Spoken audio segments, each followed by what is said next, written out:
읽은 본문 25절 말씀에 보면은 내가 교회의 일꾼이 된 것은 하는 말씀이 나와요. 사도 바울이 골로새 교회 교인들을 향해서 내가 교회의 일꾼이 되었다. 바울은 항상 자기 자신을 소개할 때 그러니까 예수님을 믿은 다음에 일이죠. 나는 일꾼이다. 일꾼인데 교회 일꾼이고 또 23절에 보면 나는 복음의 일꾼이고 주님의 일꾼이고 자기 자신을 일꾼으로 소개를 합니다. 또 더 나아가서 로마서 1장 1절에 보면은 그 일꾼에서 나는 종이라 그렇게 자신을 소개합니다. 예수 그리스도의 종 나 바울은 이스라엘 백성들은 이 종이라는 말을 쓰기를 싫어했습니다. 그 이유가 뭐냐면은 애굽에서 430년간 종살이를 했기 때문에 그 종이라는 이야기만 들어도 그들은 참으로 부담스럽게 또 싫어했고, 그러나 사도 바울이 그 종이라는 표현을 쓴 것은 내가 주인을 사랑하고 내 주인이신 주님을 사랑하고 나를 구원해 주신 그 은혜에 감사해서 나는 주님의 스스로의 종, 내가 주님의 종이 된 것을 너무너무 감사하게 생각합니다. 내가 하나님을 사랑하기 때문에 하나님의 종이 된 것을 너무너무 감사하노라 그렇게 얘기를 한 거예요. 구약에 보면 종이라는 표현을 쓴 사람이 아브라함이 나오는데 창세기 18장 1절에 보면은 아브라함이 이삭을 얻고 나서 기뻐했습니다. 그때 상수리나무 곁에 나타나신 하나님, 그때 이 아브라함이 나는 종입니다 그렇게 스스로를 이야기를 해요. 물론 종의 의미가 이런 종속적인 관계, 그런 관계이지만은 옛날 고대 이스라엘에서는 주인과 친밀한 자로 주인의 명령을 충실히 실행하는 자를 의미하기도 했습니다. 그러므로 하나님의 종이라는 것은 하나님과의 친밀한 관계를 유지하며 하나님의 뜻을 이루는 사람이라. 아브라함도 창세기 26장 24절에 나는 하나님의 종이라 불렀고, 또 모세도 여호수아 1장 1절에 주님의 종이라고 불렀고, 하나님의 사람들이 다 스스로를 나는 주님의 종입니다 칭하며 기도했습니다. 신약에 와서도 많은 사도들은 종이라는 그런 개념으로 또 하나님의 종이라는 것은 참된 자유인이다 베드로전서 2장 16절에 이야기를 했죠. 그러므로 본문의 사도 바울 자신도 나는 교회의 일꾼이고 교회의 종이고 주님의 일꾼 종으로서의 나는 길을 가노라 그렇게 얘기했어요. 그러면 사도 바울이 내가 교회의 일꾼 된 것은 첫째는 교회를 위한 고난을 채우기 위해서라 그렇게 말합니다. 24절 말씀을 다 같이 읽어보겠어요. 시작. 나는 이제 너희를 위하여 받는 괴로움을 기뻐하고 그리스도의 남은 고난을 그의 몸된 교회를 위하여 내 육체에 채우노라. 아멘. 이 바울이라는 사람은 다메섹으로 가는 길에 예수님을 처음 만나잖아요. 그때 체험적으로 주님을 만나서 이제 사울에서 바울이 돼요. 교회를 핍박하던 자가 교회를 사랑하고 교회의 종이 됩니다. 그때 주님과의 만나로 나타나신 예수님을 만나 이 바울이 눈이 멀죠. 그리고 사람들의 손에 이끌려서 하나님의 사람 아나니아에게 갑니다. 아나니아가 이 바울을 처음 만날 때 굉장히 놀랐어요. 왜냐하면 이 사람은 교회를 핍박하고 예수 믿는 사람들을 잡아서 감옥에 넣는 사람인데 자기 앞에 나타난 거예요. 근데 기도해 주라 그러니까 그가 망설일 때 성령이 말씀하십니다. 이 사람은 내 이름을 이방인과 임금들과 이스라엘 자손들에게 전하기 위하여 택한 나의 그릇이니 기도해라는 거예요. 안수하라는 거예요. 그가 내 이름을 위하여 얼마나 고난을 받아야 할 것을 내가 그에게 보이리라 이런 말씀을 하세요. 그러니까 사도 바울은 사도의 길을 시작하면서 고난과 함께 시작한 사람이에요. 사도행전에 보면 이 바울이 얼마나 고난을 많이 당했는지 복음 전하는 곳마다 가서 회방을 하죠. 사람들이 돌로 치죠. 그래서 죽은 줄 알고 갖다 버리면 다시 툭툭 털고 일어나가지고 전도자 길을 갑니다. 고린도후서 1장 8절에 보면은 바울이 얼마나 고생했는지 이렇게 얘기합니다. 내가 아시아에서 당한 환난을 너희가 모르기를 원하지 아니하노니 심에 겹도록 심한 고난을 당하여 살 소망까지 끊어지고 우리는 우리 자신이 사형 선고를 받은 줄 알았다.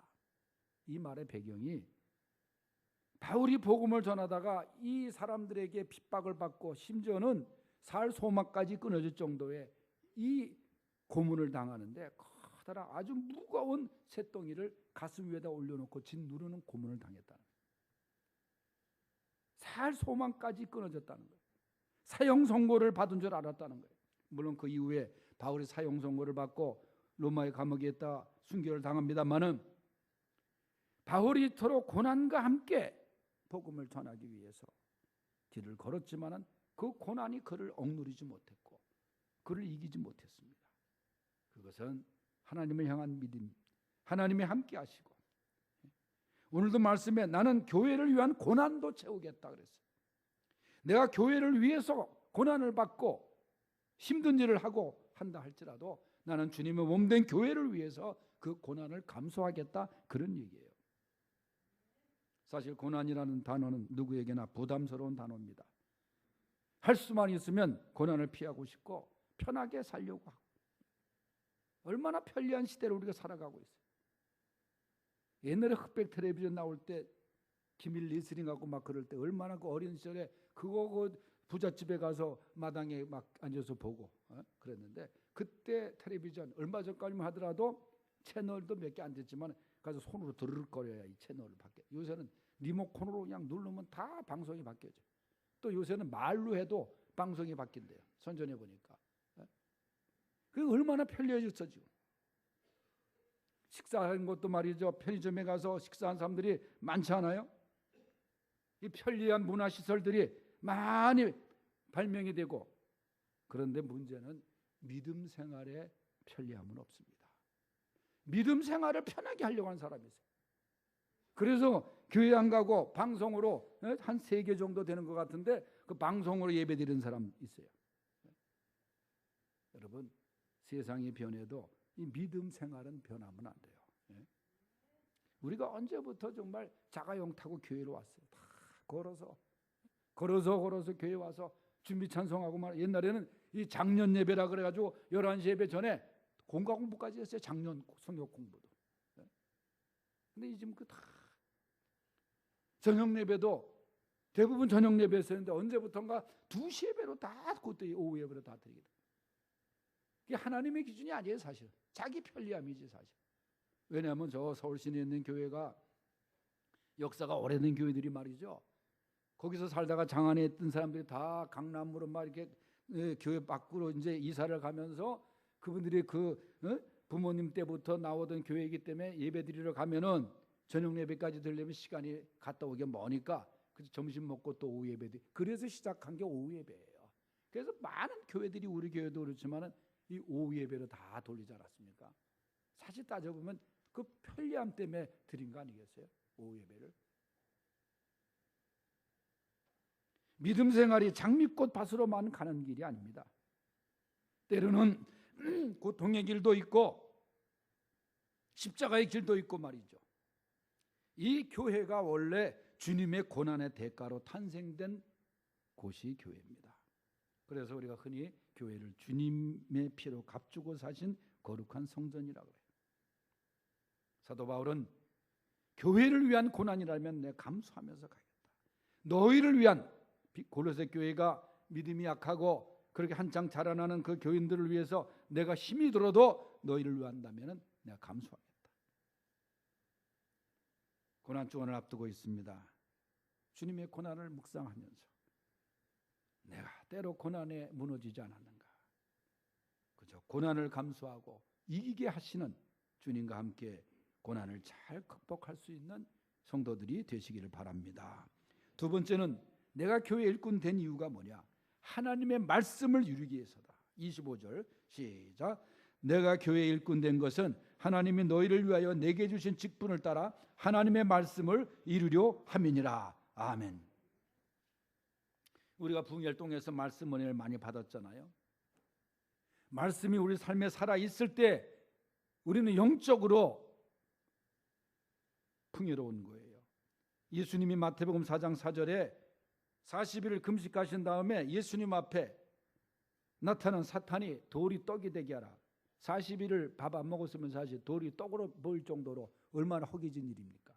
근데 사탄이 교묘하게 그런 시험을 하는 거예요. 예수님이 사탄의 시험에 대항하신 말씀이 신명기 8장 3절입니다. 사람이 떡으로만 살 것이 아니요 하나님의 입으로부터 나오는 모든 말씀으로 살 것이니라 그랬어요. 왜냐? 인간은 영적인 존재입니다.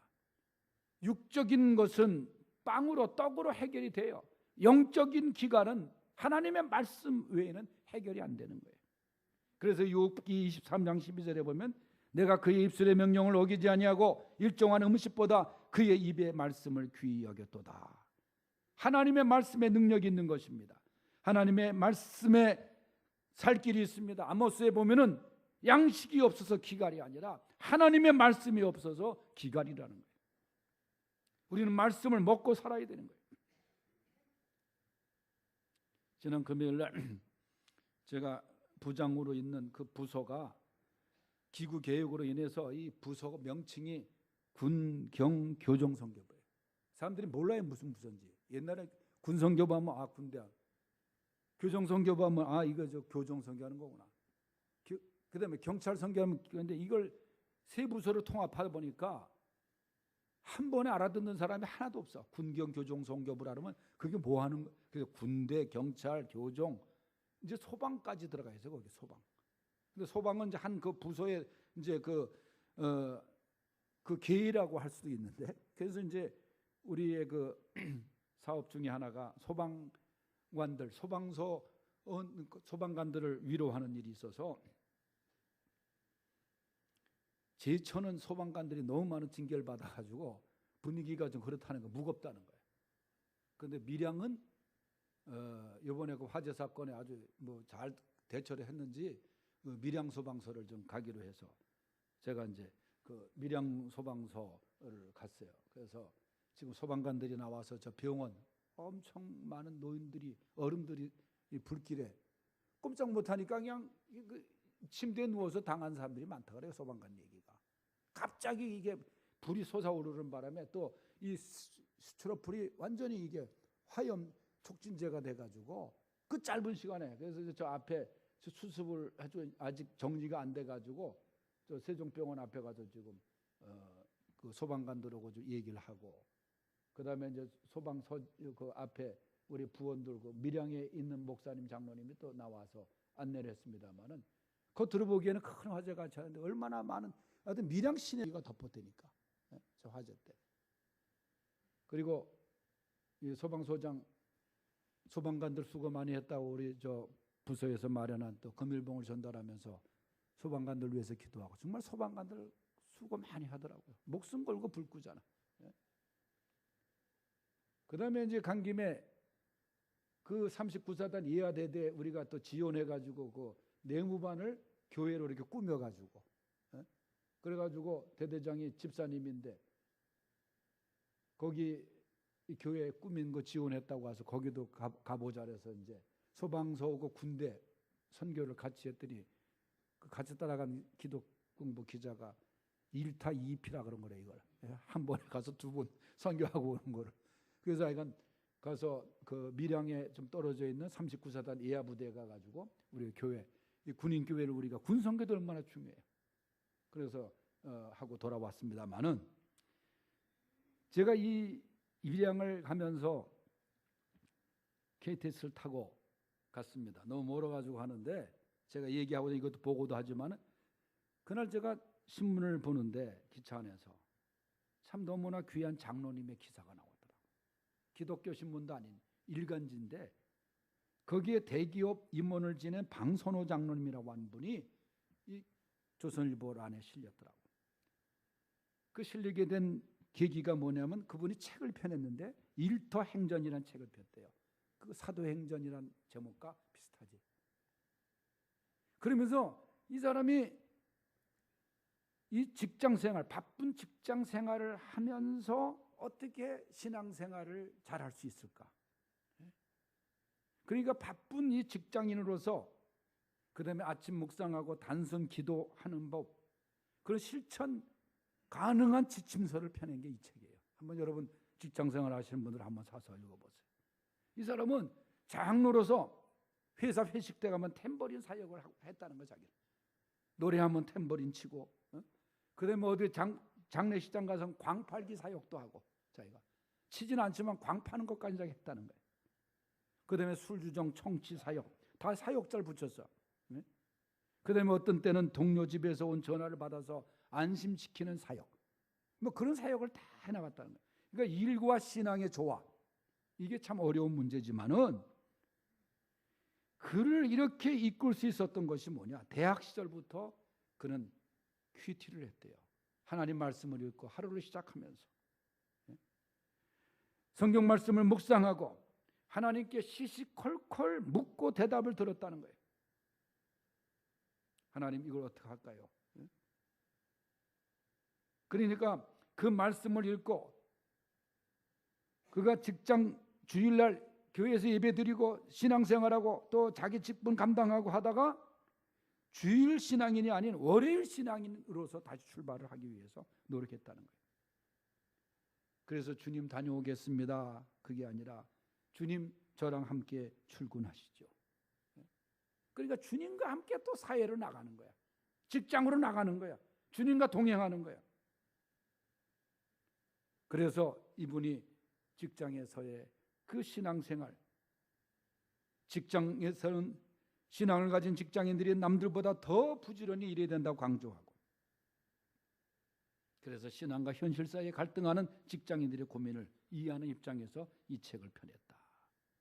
대학 시절부터 아침마다 성경을 읽고 경건의 훈련을 했던 그가 그로 인한 직장생활도 하나님의 은혜로 잘 하게 되고, 정년이 돼서도 다른 지금 명지대학의 직장으로 또 들어갔다고 하는데, 여러분 이렇게 말씀의 능력으로 살아갈 때 하나님이 축복하시는 줄 믿습니다. 마지막 세 번째는 영광의 소망이신 그리스도를 전파하기 위해서 교회 일꾼이 되었다는 거예요. 27절부터 29절까지 시작. 하나님이 그들로 하여금 이 비밀의 영광이 이방인 가운데 얼마나 풍성한지를 알게 하려 하심이라. 이 비밀은 너희 안에 계신 그리스도니 곧 영광의 소망이니라. 우리가 그를 전파하여 각 사람을 권하고 모든 지혜로 각 사람을 가르치면 각 사람을 그리스도 안에서 완전한 자로 세우려 함이니, 이를 위하여 나도 내 속에서 능력으로 역사하시는 역사를 따라 힘을 다하여 수고하노라. 아멘. 사도 바울은 예수 그리스도를 비밀이라고 표현을 합니다. 비밀. 비밀은 알고 깨닫는 사람.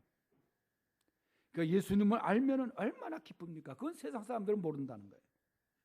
그러면서 그분을 27절에는 또 뭐라고 말하냐? 이 비밀은 너희 안에 계신 그리스도 곧 영광의 소망이니라. 그렇게 설명을 해요. 영광의 소망. 우리의 소망이 뭐예요? 이 세상의 소망이 여러분 온전한 소망입니까? 영광의 소망, 확실한 소망이 예수 그리스도라는 거예요. 그래서 교회 일꾼들은 영광의 소망을 바라보며 언제나 주만 바라보며 나가는 성도들입니다. 영광의 소망, 그리스도로 소망 삼고 가는 사람들. 그리고 28절부터 뭐라 그래요? 내가 교회 일꾼 된 것은 영광의 소망을 전파하는 것이다. 그 사람들을 권하는 것이다. 그 사람들을 잘 가르치고 그 사람들을 그리스도 안에서 완전한 자로 세울 때까지 전도자의 사명을 감당하는 것이 우리 모든 성도들의 할 일이라는 거예요. 전도는 한 영혼을 사랑하고 소중히 여길 때 그 전도가 시작이 됩니다. 끝까지 책임지는 겁니다. 여러분 전도만 해놓고 돌보지 않으면 애 낳고 소아과에 가지 않는 거나 마찬가지. 우리가 잘 돌봄이 필요한 거예요.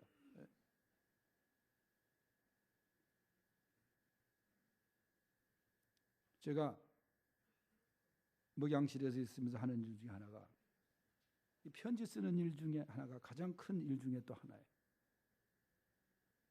여러분 편지 써본 지 오래되셨을 거예요. 이메일로 대부분 요새 보내지. 누가 편지를 쓰는 사람이 아마 우표값 얼마인지 모르는 사람 많을 거예요. 지금 우표값 얼마인지 아세요? 예? 얼마에? 310원? 420원? 410원? 권사님 어떻게 뭐 창준이한테 편지 보내? 그래? 그 우표값 어떤 애 헷갈려 얼마인지 요새. 예? 왜? 편지 보낸 지 오래됐거든. 근데 편지가 오는 데는 딱 두 군데잖아요. 제가 말씀드렸지만 군대하고 교도소. 거기는 이메일로 잘 안 가요. 가지가 않아. 물론 교도소는 한 교도소에 한 번, 하루에 한 번 컴퓨터로 전자서재를 보낼 수가 있어요. 그것도 한 사람한테만. 그럼 편지가 그 형제자매들한테 올 때, 더군다나 저에게 세례받고 그런 분들을 좀 양육을 해야 되고 이분이 신앙생활 잘 안 하고 있나, 그 돌봄이 필요하거든요. 그 편지를 쓰면 어떤 때 한 10통 정도를 제가 쓸 때가 있어요. 편지를 쓰면 성경 말씀 넣어서 쓰고. 그러면 그 편지를 받고 나서 굉장히 고마워하면서 그리고 자기 자신의 신앙을 다시 돌아보고 말이죠. 그게 양육이거든요. 양육. 오늘 사도 바울이 말한 것은 그 사람을 그리스도 안에서 완전한 자로 세울 때까지 너희가 수고를 아끼지 말아달라. 그런 얘기예요. 영광의 소망인 그리스도를 전파하고 나서 그저 끝나는 것이 아니라 우리가 그리스도의 사랑으로 끝까지 돌봄이 필요한 거예요. 물론 그것이 힘듭니다. 어렵습니다.